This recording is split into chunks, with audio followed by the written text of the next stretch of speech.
KP Ravi. எங்களுடைய பேக்கரியில சிறப்பாக பான் என்று ஒரு உணவு நாங்கள் விற்கிறோம். இந்த பானில் அச்சு பான், ரோஸ் பான் என்று 2 வகையான பான் இருக்கின்றது.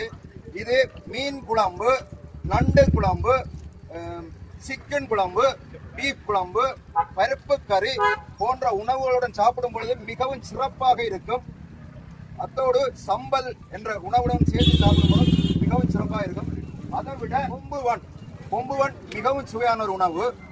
அதை விட கறிவன் என்று ஒன்று இருக்கின்றது. கறிவண்ணில் 4 வகை உண்டு. ஒன்று வெஜிடேரியன், சிக்கன் பன், ஃபிஷ் பன், மசாலா பன், சீனி சம்பல் பன் என்று 4 வகையான பன்கள் இருக்கின்றன. அத்தோடு சங்கிலி bun, veg roll, egg roll, chicken roll போன்ற உணவுகள் பிரதானமாக நாங்கள் விற்பனை செய்து வருகின்றோம். எங்களுடைய பேக்கரி அடிமட்ட நிலைமையில் இருந்து 6 வருஷங்களாக இன்று நடத்தி வருகின்றோம்.